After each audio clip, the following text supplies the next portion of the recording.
इतिहास की किताबों ने हमारे साथ एक बहुत बड़ा धोखा किया है। हमें बचपन से रटाया गया कि 17वीं और 18वीं सदी में पूरी दुनिया के समंदरों पर सिर्फ यूरोपियन ताकतों का राज था।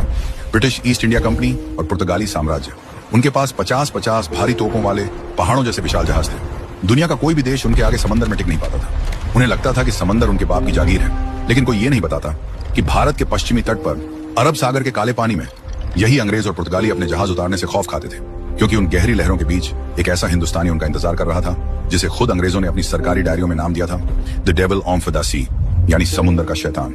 वो थे मराठा नेवी के पहले और सबसे खूंखार ग्रैंड एडमिरल सरखेल कान्होजी आंग्रे। उस दौर में पुर्तगालियों का घमंड सबसे ज्यादा था। वो पिछले 200 सालों से खुद को समंदर का भगवान समझते थे। समंदर में उनका अपना एक गुंडागर्दी वाला टैक्स सिस्टम चलता था, काटताज। कोई भी जहाज उनके पास के बिना नहीं जा सकता था, लेकिन कान्होजी ने उनके वो पास फाड़कर समंदर में फेंक दिया। जो पुर्तगाली पूरी दुनिया पर राज करते थे, उन्हें भारत के समंदर में अपना ही राशन ले जाने के लिए कान्होजी के बनाए हुए नए कानून दस्तक का पास खरीदना पड़ता था। और सिर्फ पुर्तगाली ही नहीं, अंग्रेजों की ईस्ट इंडिया कंपनी के बड़े बड़े आर्मर्ड जहाजों को भी कान्होजी बीच समंदर रोक लेते थे, और जिसने टैक्स नहीं दिया उसका जहाज सीधा कान्होजी का। लेकिन सबसे बड़ा सवाल यह है कि जिसके पास अंग्रेजों और पुर्तगालियों जैसी लंबी दूरी की भारी तोपें नहीं थी, विशाल जहाज नहीं थे, उस अकेले इंसान ने इन सुपर पावर्स को खून के आंसू कैसे रुला दिए? यही काम आता था प्राचीन भारत का नेवल साइंस और कान्होजी का डार्क मास्टरमाइंड। विदेशी जहाज बहुत भारी थे, उन्हें चलने के लिए बहुत गहरे पानी और तेज हवा की जरूरत होती थी। कान्होजी ने इसका तोड़ निकाला अपनी खास नावों से, गुरब और गालिबत। ये मराठाओं की वो नावें थीं जो नीचे से बिल्कुल छपटी, वजन में हल्की और कोयले जैसी काली होती थी। इनमें चप्पू लगे होते थे, यानी अगर समंदर में हवा बंद भी हो जाए तब भी ये पानी को चीरती हुई गोरे दुश्मनों की तरफ तेजी से बढ़ती थी। कान्होजी कभी दिन के उजाले में नहीं लड़ते थे, वो शिकार करते थे रात के घने अंधेरे में।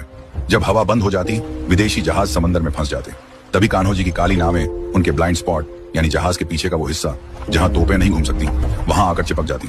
इससे पहले कि गोरे कुछ कर पाते, मराठा लड़ाके रस्सियों से भूतों की तरह जहाज पर चढ़ जाते, मारकाट मचाते और सुबह होने से पहले छूमंतर हो जाते। कान्होजी का खौफ इतना भयानक था कि साल 1721 में इतिहास पलट गया।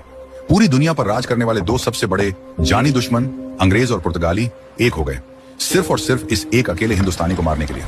उन्होंने इतिहास की सबसे बड़ी जॉइंट नेवल फ्लीट बनाई। दर्जनों भारी युद्धपोत और 6000 सैनिकों ने कान्होजी के कोलाबा किले को समंदर में चारों तरफ से घेर लिया। अंग्रेज कमांडर और पुर्तगाली वाइसरॉय घमंड में हंस रहे थे। उन्होंने अपनी तोपों में बारूद भर लिया था कि तभी कुछ ऐसा हुआ जिसने दोनों गोरी सेनाओं की रूह कांप गई। आखिर उस रात कान्होजी ने समंदर के साथ ऐसा क्या किया कि अंग्रेज और पुर्तगाली दोनों डर के मारे कांपने लगे? कैसे एक अकेले हिंदुस्तानी ने दुनिया की दो सबसे बड़ी नेवी को बिना लड़े ही घुटनों बुला दिया? जानना चाहते हैं तो चैनल को सब्सक्राइब कर कमेंट में लिख दें। पार्ट 2।